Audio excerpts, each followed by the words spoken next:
Dear viewers, आप सभी लोगों का स्वागत है हमारे इस यूट्यूब चैनल में।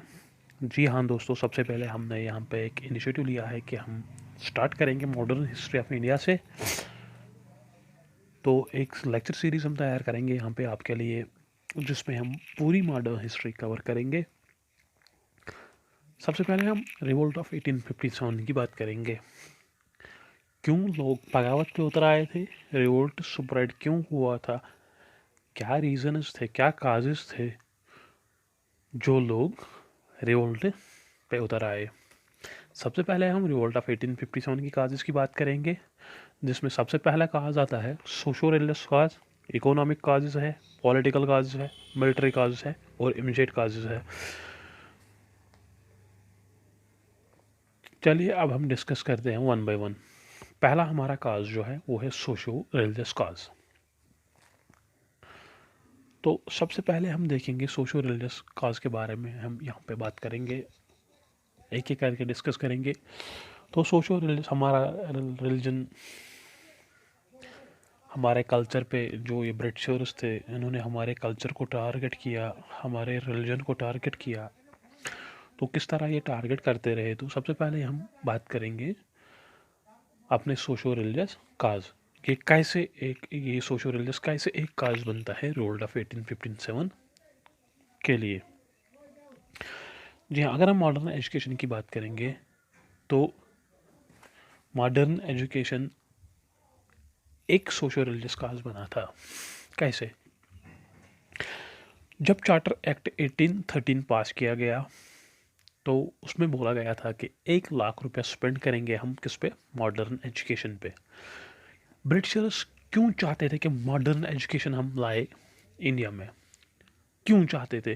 क्योंकि उनको पता था कि अगर हम इंडियंस को एजुकेशन देंगे तो फिर हम इंडियंस को ही हायर करेंगे अपने जॉब्स में, उनको लो सैलरी देंगे, डिमोटिवेट करेंगे उनको उनको लो सैलरी देंगे, ताकि हमें खर्चा हमारा कम होगा, हमारा खर्चा जो है बहुत कम होगा। दूसरा रीज़न ये था कि इनके टेस्ट को चेंज करना था। इंडियंस उस तरह से ब्रिटिशर्स के गुड्स नहीं कंज्यूम कर रहे थे, तो ये चाहते थे कि हम इनका टेस्ट चेंज करेंगे। तो मॉडर्न एजुकेशन में क्या था? पहला रीज़न टेस्ट को चेंज करना था। दूसरा रीज़न है तो चीप लेबर्स हमें मिले कहाँ से? इंडिया से। इस वजह से इन्होंने यहाँ पे मॉडर्न एजुकेशन लाई थी। तो मॉडर्न एजुकेशनिस्ट की अगर हम बात करेंगे तो वो है lord Macaulay. Lord Macaulay is known as the modern educationist.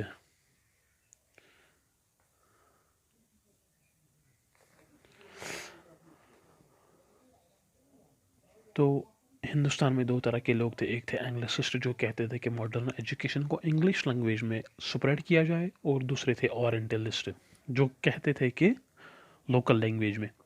अब देखेंगे किस तरह ये हमारे रिलीजन को टारगेट कर रहा था। सबसे पहले हम बात करेंगे एबॉलिशन ऑफ सती। पहले हम इसकी ओर जाएंगे, एबॉलिशन ऑफ सती की। एबॉलिशन ऑफ सती किस तरह हमारे रिलीजन को टारगेट कर रहा था। जी हाँ, एबॉलिशन विलियम बेंटिंग एबॉलिशड सती, जो कि उस टाइम के गवर्नर जनरल ऑफ बंगाल थे। तो 1829 राजा राम मोहन ने इनके साथ ये डॉक्यूमेंट साइन किया था। जी हाँ, आप अबॉलिश कीजिए सती। तो पहली जो सती थी वो बंगाल में बैन की गई थी। सती का मतलब क्या है? जैसे कि अगर हिंदू रिलीजन में है कि अगर किसी का हस्बैंड डेथ होता है तो उसकी वाइफ को उसके फनरल के साथ जलाया जाता था।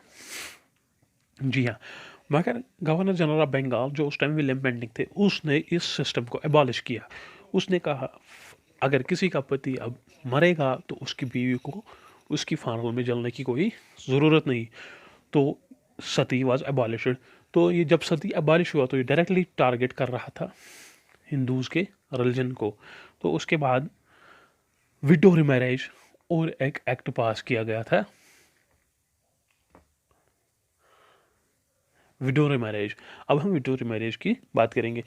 इंडियन हिंदू धर्म में था कि अगर कोई मतलब विडो होती है, मतलब किसी के हस्बैंड की डेथ होती है, तो वो दूसरी शादी नहीं कर सकती थी। तो वो औरत फिर वो बीवी उसकी दूसरी शादी नहीं कर सकती। लेकिन यहाँ पे कहा गया था, लॉर्ड डलहौसी ने विडो रिमैरेज इंट्रोड्यूस किया कि अब विधवा खातून दूसरी बार शादी कर सकती है। तो उस समय 1856 में साथ दिया था इनका किसने? ईश्वर चंद्र विद्यासागर ने पहले ये बात मान ली। 1856 ईश्वर चंद्र विद्यासागर है, तो इन्होंने इसका साथ दिया लॉर्ड डलहौजी का और विडो रिमैरेज इंट्रोड्यूस हुआ। इसके बाद आता है, और इसके बाद एक एक्ट लाया गया था जिसका नाम है रिलीजियस डिसेबिलिटीज एक्ट 1856। इंडियंस में सबसे पहले जब इंडिया में माना जाता था कि अगर कोई अपना रिलीजन चेंज करेगा तो वो अपने सिविल राइट्स खोता था। लेकिन ब्रिटिशर्स ने ये एक्ट इसलिए लाया था कि अगर कोई अपना रिलीजन चेंज करेगा तो वो अपने सिविल राइट्स नहीं खोएगा। तो ये मानना था किनका? No loss of civil rights. तो इसमें बोला गया कि अब आप अपने सिविल राइट्स नहीं खोओगे। किसमें? रिलीजियस डिसेबिलिटीज एक्ट 1856 में। बट इससे पहले क्या था कि अगर आप क्या करते हैं, रिलीजन चेंज करते हैं, it before religious disabilities act, if a person changes his religion, he was supposed to lose his civil rights. But after the religious disabilities act, which was introduced by Britishers, now if someone converts his religion, in that case a person will not lose his civil rights. ये मानना था किसका? Religious disabilities act का। तो इस तरह से हमारे सोशियो रिलीजियस काजेज कंप्लीट होते हैं। तो अब एक काज जो हमने यहाँ पे नहीं पढ़ा वो है स्प्रेड ऑफ क्रिश्चियनिटी। जी हाँ, सबसे मेन मोटिव था ब्रिटिशर्स का कि हम क्रिश्चियनिटी को प्रमोट करेंगे, यहाँ पे लोगों को बताते रहे, पैसे मिलेंगे, वो करेंगे, आपके लिए जॉब्स देंगे, but you have to get convert, आपको कन्वर्ट होना पड़ेगा। चलिए अब हम जाते हैं इकोनॉमिक फैक्टर्स की ओर। मेनली मैंने यहाँ पे 5 इकोनॉमिक फैक्टर्स मेंशन किए हुए हैं, जिसमें पहला हमारा आएगा न्यू लैंड रेवेन्यू सिस्टम, जिसमें क्वीनियल सिस्टम सेटलमेंट आता है। उसके बाद आता है zamindari system, ryotwari system, mahalwari system, ban on East India trade. East India company के ट्रेड को बैन किया गया था। सबसे पहले हम बात करेंगे क्वीनियल सेटलमेंट की। तो क्वीनियल सेटलमेंट का टाइम पीरियड जो था वो 1772 से 1777। तो ये पीरियड कितने टाइम के लिए था? ये था 5 ईयर्स। सेटलमेंट इसको बोलते थे, जिसमें डायरेक्टली टैक्स कलेक्ट किया जाता था स्टेट्स में। तो उस टाइम के जो ज़मींदार थे उन्होंने सोचा कि हम जितना लैंड एक्वायर कर सकते हैं उतना हम एक्वायर करेंगे। उन्होंने कहा कि we will acquire as much land as we can, they thought we would not get access. और इनको बोला था कि 5 साल के बाद आपको एक्सेस नहीं मिलेगा इन लैंड्स के। बट ब्रिटिशर जो थे उन्होंने ये सेटलमेंट अबॉलिश कर दिया और एक न्यू एनुअल सेटलमेंट किया। अब आपको ईयरली रेवेन्यू देना पड़ेगा। तो एक नया सेटलमेंट लाया गया जिसको हम बोलते हैं ज़मींदारी सिस्टम भी, और इसको बोलते हैं हम न्यू सेटलमेंट भी। पहले मैं यहाँ पे इरेज करता हूँ। अब है हमारा ज़मींदारी सिस्टम, इसको हम बोलते हैं ज़मींदारी सिस्टम को हम बोलते हैं परमानेंट सेटलमेंट भी। इसको हम बोलते हैं PMT, permanent settlement, also permanent settlement of Bengal. Permanent settlement of Bengal भी इसको कहते हैं। तो परमानेंट सेटल ऑफ बंगाल हुआ था 1793। तो ये काफ़ी एक्सप्लॉइटेटिव था। ये स्टार्ट किया था लॉर्ड कॉर्नवालिस ने, जो उस टाइम के गवर्नर जनरल ऑफ इंडिया थे। तो इस टाइम ये मॉडल किसने प्रेजेंट किया था? मॉडल प्रेजेंट किया था जॉन शोर ने एक मॉडल दिया था लॉर्ड कॉर्नवालिस को 1793 में कि आप परमानेंट सेटल ऑफ बंगाल कीजिए।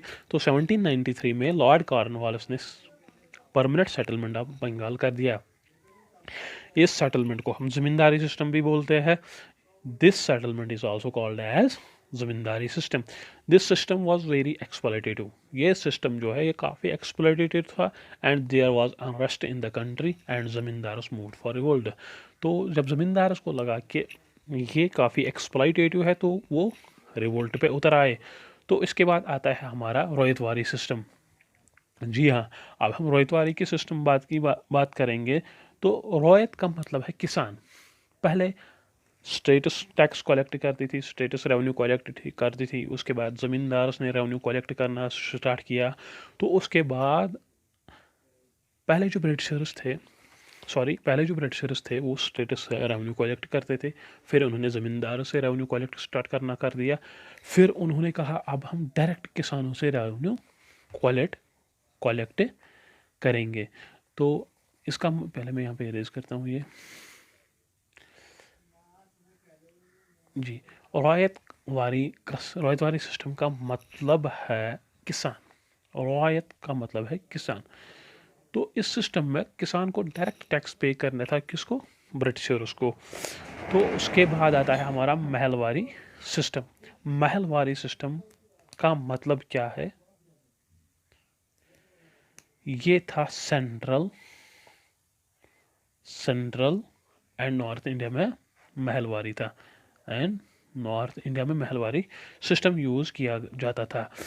इसका मतलब क्या है कि टैक्स कलेक्ट करते थे ब्रिटिशर्स या रेवेन्यू कलेक्ट करते थे ब्रिटिशर्स विलेज लेवल पे। तो फिर से हम अब एक क्विक रिविजन देते हैं यहाँ पे। सबसे पहले जो ब्रिटिशर्स है वो टैक्स कलेक्ट करते थे, स्टेट्स रेवेन्यू कलेक्ट करते थे थ्रू स्टेट्स। फिर ज़मींदारी सिस्टम उन्होंने लाया जिसको परमानेंट सेटलमेंट ऑफ बंगाल भी कहा जाता है, कि जो कि लॉर्ड कॉर्नवालिस ने लाया था, जो उस टाइम के गवर्नर जनरल ऑफ इंडिया थे। तो 1793 में लाया गया था। तो उसके बाद आता है रोहितवारी सिस्टम। रोहित का मतलब है किसान। तो अब डायरेक्ट रेवेन्यू कलेक्ट किया जाता था किसान के थ्रू। तो उसके बाद आता है महलवारी सिस्टम, जिसका मतलब है विलेज। अब कलेक्शन ऑफ जो रेवेन्यू था वो विलेजेस के थ्रू किया जाता था। ये सेंट्रल और नॉर्थ इंडिया में किया जाता था। तो उसके बाद ban on East India company. तो अगर हम बात करेंगे तो आफ्टर चार्टर एक्ट 1833 के चार्टर एक्ट में बोला, पहले इरेज करते हैं, सॉरी।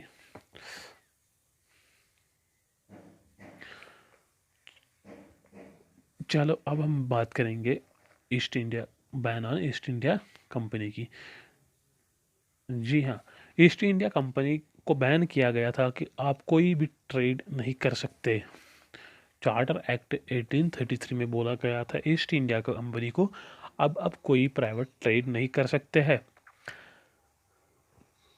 तो जब बैन लगी ईस्ट इंडिया कंपनी पे तो फिर ब्रिटिशर्स ने क्या किया, एक्सप्लॉइट करना, ये इंडिया को एक्सप्लॉइट स्टार्ट करना कर दिया। तो किस तरह एक्सप्लॉइट करते थे? वो इंडिया से रॉ मटेरियल लेते थे, फिर ब्रिटेन पहुंच जाते थे रॉ मटेरियल, फिर वहाँ पे फिनिश्ड गुड्स तैयार करते थे, फिर इन फिनिश्ड गुड्स को वापस भेज देते थे कहाँ पे? फिर फिनिश्ड गुड्स को वापस भेज देते थे इंडिया में, ताकि वहाँ के लोग उसको कंज्यूम करे, जिसकी वजह से अनएम्प्लॉयमेंट बढ़ी कहाँ पे? इंडिया में। क्योंकि जब फिनिश्ड गुड्स अब डायरेक्टली आ रहे थे, यहाँ से रॉ मटेरियल ले रहे थे, जो फैक्ट्रीज इंडिया में थी उस टाइम पे वो बंद होनी स्टार्ट हुई। क्योंकि अब प्रोडक्ट्स कहाँ से आ रहे थे? ब्रिटेन से। ब्रिटेन के पास टेक्नोलॉजी थोड़ी बहुत एडवांस्ड थी, तो जिसकी वजह से जो अनरेस्ट था हुआ इंडिया में, अनएम्प्लॉयमेंट तेज़ी से बढ़ी। तो ये रहे हमारे इकोनॉमिक फैक्टर्स। तो ये हमने 1 बाय 1 डिस्कस किए। चलिए, ये वीडियो थोड़ा बहुत लंबा हो गया, तो अब हम यहीं पे स्टॉप करेंगे। तो आने वाले लेक्चर में हम यहाँ पे ये 2 स्लाइड्स कवर करेंगे। एक तो पॉलिटिकल फैक्टर्स करेंगे, दूसरे मिलिट्री फैक्टर्स करेंगे। ये आने वाले लेक्चर में हम कवर करेंगे, और इमीडिएट कॉल्स भी आने वाले लेक्चर में कवर करेंगे। Thank you.